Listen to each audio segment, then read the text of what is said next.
All right, do you actually need one of these mini electric chainsaws? There's a time and a place for every saw. It's not a Magnum, but there is a time and a place for every saw. And on this little property I have, 10 acres, I will be using this. I do recommend it. Stick around and I'll show why. All right, let's dig into this thing. What do you say?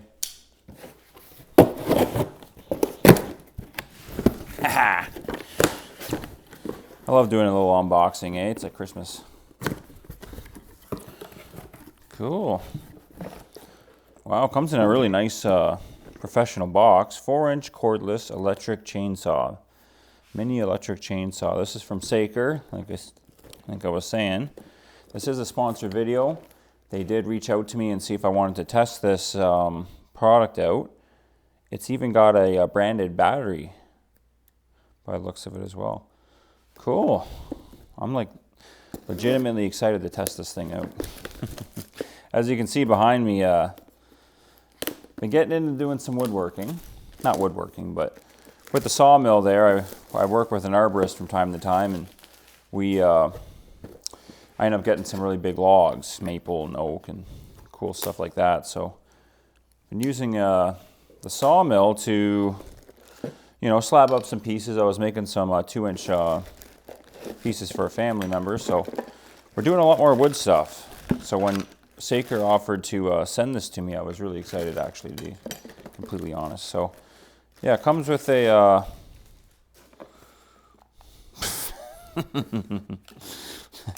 this thing's cool. Mini chainsaw, 240 guide. Wow, this is so cool. Whoa, my God. So you got a safety here. You have to hold continuously when using it. Oh, this is cool. I can't wait to try this out. So yeah, other than that, in the box, you got a little, it's so dangerous, I think I might just take the battery out. I got a little Phillips screwdriver. I wonder if that's to maybe do some blade tensioning. However you get in there. I'm gonna have to take this nut off.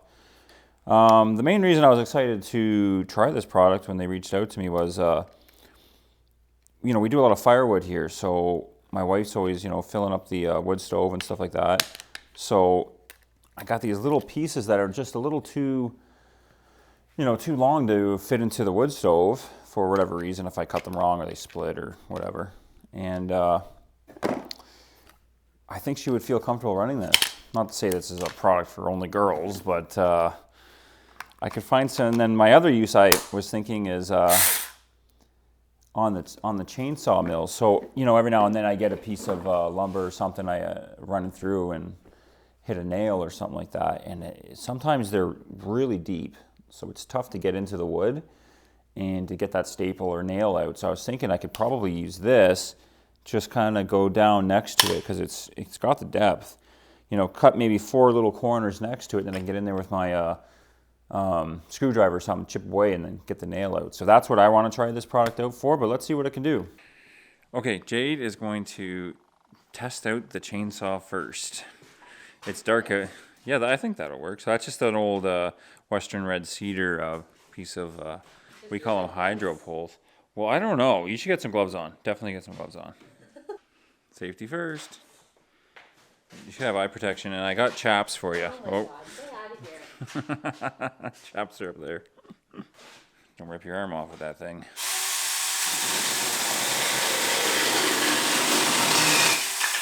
Whoa. What are your thoughts on that? It's interesting. I've never used a chainsaw before, so that's my first time. You did great. All right, so I found what I believe is oil. It must be inside of the box. So I threw some on the chain. This is a pretty beefy little piece. I don't know what this chainsaw is rated for, but let's see what she does.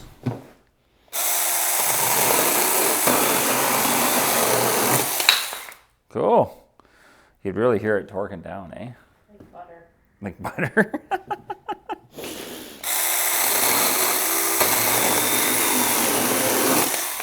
Yeah, it works better if you let it ride up higher like that, but that's cool. All right, so we're out back here, and I've had an opportunity to play with the mini chainsaw. This is the Saker chainsaw. In the garage for probably about the last week, just kind of bucking up some little pieces of firewood and stuff like that, and it works quite well. Unfortunately, I did remove the guard that's on the top side. It just kind of was getting in the way. You know, I understand why the guard's on there, because this is, you know, advertised for just like your real basic homeowner, anyone can use it kind of thing, and they're going to want to ship it with some extra safety. For myself, you know, I've got pretty big saws on this property, magnums and all sorts of stuff, so I'm comfortable running it just like this. I've got my gloves on. I was thinking too, like, you know, you don't need hearing protection for electric saws. I've always been thinking about getting a bigger electric saw, but it's quiet, so, you know, you don't really need ear protection, which is nice. But I do want to actually try it out on a couple of these wet limbs. I want to kind of buck these up, and I actually want to clear out next to a ditch in the back.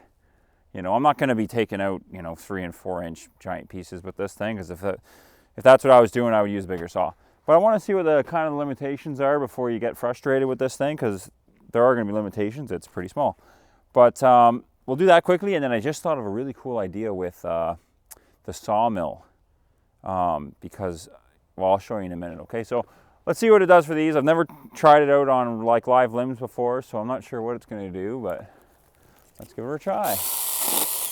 Cool. Yeah, it works way better without the guard on it.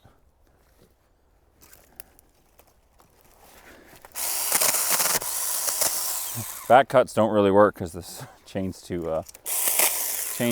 small. Cool.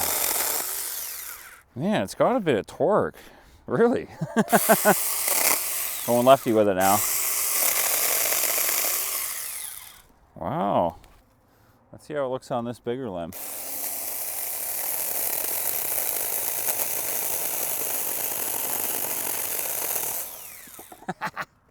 What? Yeah, you know, so you got to apply your own oil to this chain. So I periodically it's shipped with a little bit of fluid there, so I periodically fill it up. But let's go down the ditch now, and we'll just start hitting these limbs, because this actually has I shouldn't talk down on it. It actually has a use on this property, I think. All right, so like I was saying, I got this natural ditch here. The water wants to run to the street, and I want to clear it out because I actually want to take my tractor and trench a bit deeper, and then also install some pipe where I want to build like a little bit of a road over it, just further down. But in order to get my tractor in there, I got to trim these back. So I want to trim some of these bigger pines all the way back so I can drive my tractor through. So let's just get in there and see what we can do. Here's some saplings.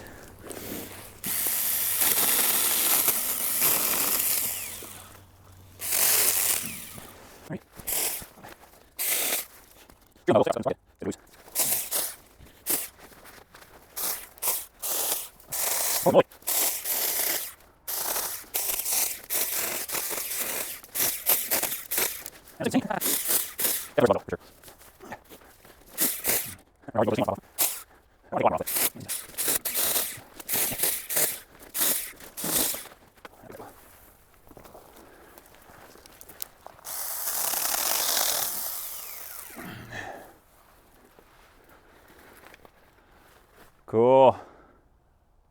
All right, well that worked quite well. I thought of a really cool thing for the mill. So I got a couple of these old power poles that I found in the ditch, and they, you know, some of them got quite a bit of crap on them. Like there's staples and stuff you got to remove. But every now and then you miss something, and you hear a little nick on the, you know, with the sawmill. Like you hit a nail, and you're like, shit, I got to go back. I got to go find it. So I got my metal detector out, find it. But sometimes there's a pecker head to get it out because you've already made a flat surface. So you got to take like a chisel or something and chisel it out. So I was thinking actually this might work really well for like getting next to old nails and just kind of getting down. Because if it's a really hardwood, you know, these poles are pretty soft, but if it's a hardwood, it's not easy to chip down. This might help me. So I'm going to just kind of play around with this little staple here.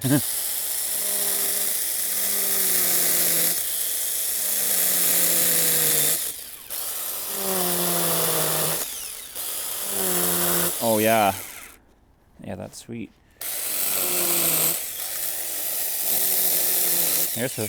Without the guard, you really got to watch yourself.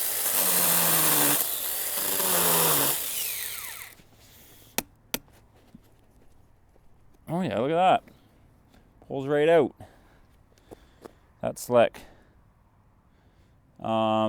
This is gonna actually help me quite a bit. I'm gonna try and use this on a few. Maybe well, right now I got a big, huge, giant log loaded already squared up. So maybe I'll shoot another video using this to get all the little debris out. Like there's lots of little nails, you know.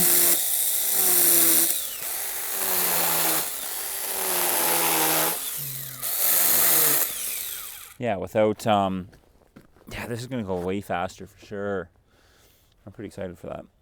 All right, well that's pretty much the end of this little review here. Just like in the beginning there, you know, this saw has a place on this property, and you know, like I was back here, or we're back here shooting, and I'm looking at this forest that has to get limbed, and I'm thinking like I could use my gas-powered one-handed saw, you know, and loud and way heavier, obviously, or I could go through with this. It will handle all of these branches, no problem, and that is a game changer. Aside from the guard on this, which, you know, really you should use it if you're comfortable and, you know, have your gloves and all your rigging on. I don't think you really need it, but other than that, that is the only downfall I can find with this. The chain is a little bit loose right now. I'm going to have a look at that and see what's going on with that. But for the price of this little chainsaw, again, this is the Saker Mini Electric Chainsaw. Alrighty, and I'm really grateful they sent this to me free of charge. I do get to keep it, and I will be using it. Yeah,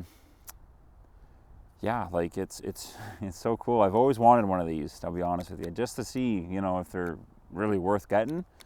And like I said, for the price, depending on what kind of property you got and what you're doing, this definitely could be the answer to a lot of your little basic questions. Keep the battery charged, grab it, head out back, do some limbing. I've still got charge left. I limbed that one tree. I ended up limbing this other tree here. It's still going, you know, 1.5 amp hour. Again, this is a Saker Mini Electric Chainsaw. And thanks again to the guys that sent it out to me. And a link will be in the description, and I do recommend it. Yeah, so if you do have a little 10-acre property like we do, we're just transforming this, you know, it's partially got a plantation behind me, a lot of bush, some open field. We're converting it into a little homestead. So working on getting the structures built for the animals. That's going to be coming up here. We got a chicken coop we're working on, a whole bunch of stuff on this channel. It's kind of a jack of all trades channel, but if you're into that kind of stuff, guys, definitely subscribe, and we'll catch you on the next one. Take care. Holy shit. Don't want that falling over.